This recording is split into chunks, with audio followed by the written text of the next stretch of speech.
This is a special report from ABC News Digital. Hello, I'm Ty Hernandez in New York, and this is an ABC News Digital special report. British Prime Minister David Cameron took center stage in London's House of Commons, urging support for military intervention in Syria, hearing questions, some cheers, and a few boos. To do so, that is what today's motion is about, and I commend it to the House.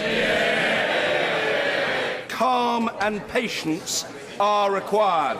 More from Iraq this afternoon at Parliament in a moment. But first, we're joined by ABC's Taman Bradley with the latest on Syria from Washington. Taman? Hi, Ty. President Obama is meeting with his national security team today behind closed doors before briefing members of Congress tonight about his decision on Syria. All the president will say right now is that if he orders a strike, it would be limited.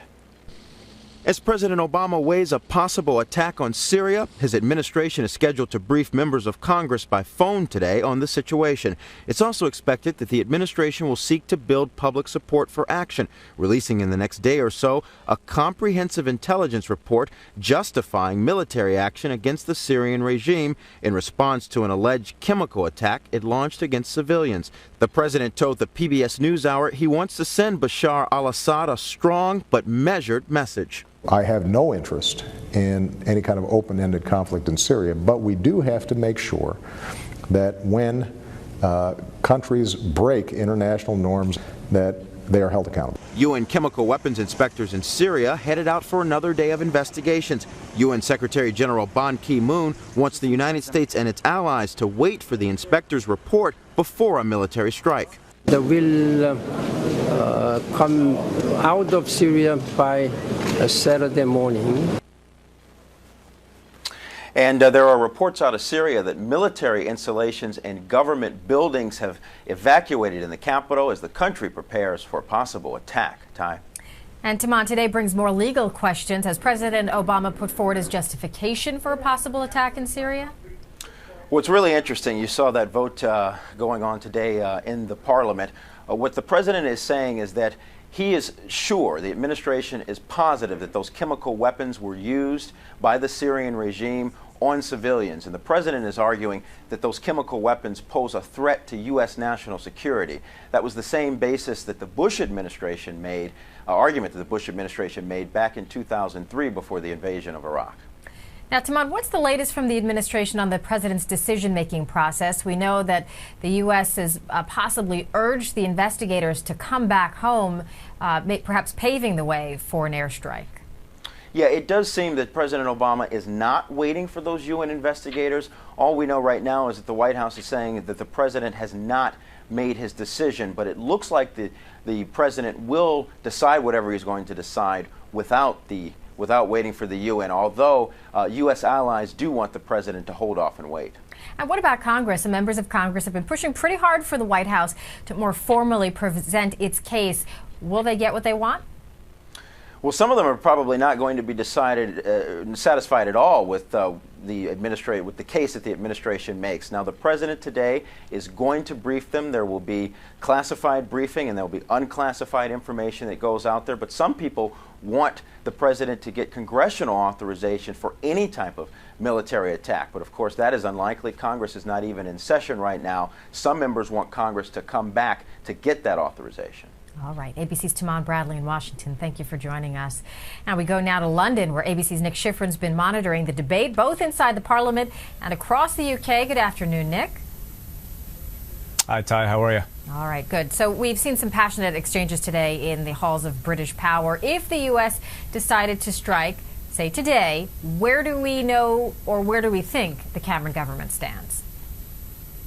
It's very simple. If the U.S. strikes today or tomorrow or frankly even over the weekend, the U.S. is alone. There is no support, official support from this government as of now. They're debating now in the Houses of Parliament. The Prime Minister here, because it's a parliamentary system, had to go to Parliament, had to get approval from hundreds of parliamentary members for this attack. At first he said, let's go forward with a single vote authorizing the attack. He realized that that would fail. Therefore, he stepped back and said, all right, let's do a single resolution at first that will say one day or soon enough we may need to attack. And it's conditional. And even that vote is not clear that he may win that. So in the UK right now, there's a long debate. There's going to be a vote in a few hours. It's not clear the United Kingdom is going to back even the thought of attacking. So as of now, the U.S. is alone, and frankly, even over the weekend or early next week, if this first resolution passes the UK Parliament and that second resolution comes up for a vote, this government may not support it. You know, immediately following this attack, the British government made some of the strongest comments in terms of the attack and the presumption of a chemical attack. Why the hesitation now? One word, like we've talked about for the last few weeks, for the last few days rather, and like Taman has mentioned, Iraq. The Labour Party here, which supported the Iraq war, whose leader went to war in Iraq, standing next to President Bush, is saying, hold on, wait a minute. We've seen this movie and we don't trust the intelligence. We've seen this movie and we know how it ends. And right now, that Labour Party, which has a significant portion of the opposition, is stopping this resolution, is stopping approval of a military strike. And with other people within David Cameron's own party, the Conservative Party, there's one report that says as many as 70 members of his own party are questioning this. There's a lot of people saying, look, we've been here before, 10 years ago in Iraq, we don't want to repeat. Let's listen to both sides of the argument now directly from the speakers. First, Prime Minister Cameron earlier today laying out the rationale for intervention. In no way does the opposition motion even begin to point the finger of blame at President Assad. Now, that is at odds with what has been said by NATO, President Obama, and every European and regional leader I've spoken to. There is an enormous amount of open source reporting. There is an enormous amount of videos we can see. There's the fact we know that the regime has an enormous arsenal. The fact they've used it before. The fact they were attacking that area. And then with the opposition, of course, there's the fact they don't have those weapons, they don't have those delivery systems, and the attack took place in an area which they were themselves holding. A very animated call for action there. Now let's listen to the opposition leader, Ed Miliband, who took the floor, and the Labour Party's case for caution.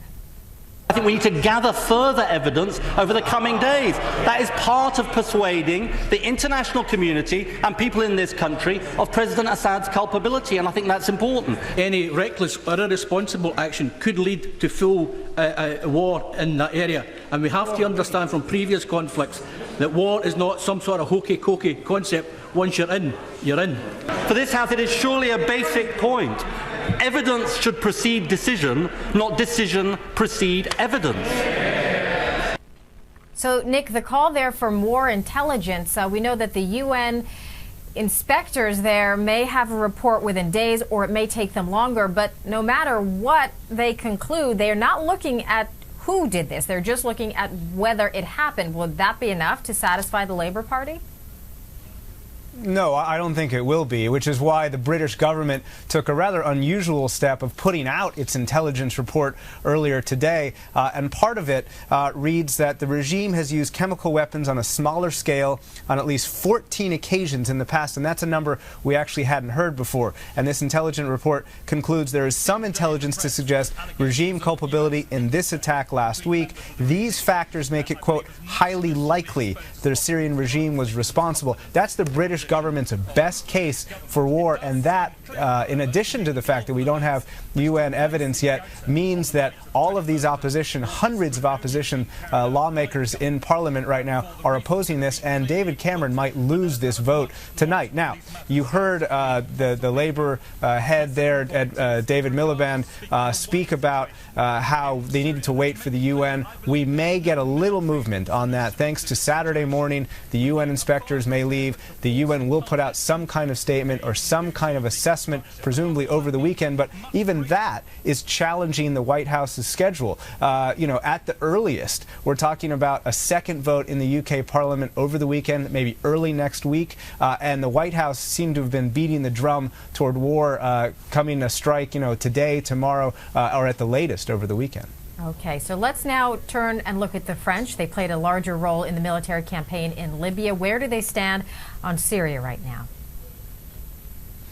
Well, I think the French are having some of the same problems that the Brits are. There's a debate as to whether you can go ahead with this strike before the UN finishes its work. And we're not talking about a week here. We're not talking about even that many days. We're talking about 36 hours before the UN inspectors will hand a report to the Secretary General in which they will presumably say that we have evidence of chemical weapons. But as you pointed out, they will not say that the regime launched it. So in some ways, it almost doesn't matter what the UN says, and that's what the White House is arguing, that it doesn't matter what the Security Council says, because there's a justification of war without the Security Council. It doesn't matter what the UN weapons inspectors, because they don't have a large enough mandate. Let's get on with it. And the British and the French are both saying, wait a minute, let's at least give the UN a chance. And that means that if the U.S. wants to go ahead in the next couple days, it's doing it alone.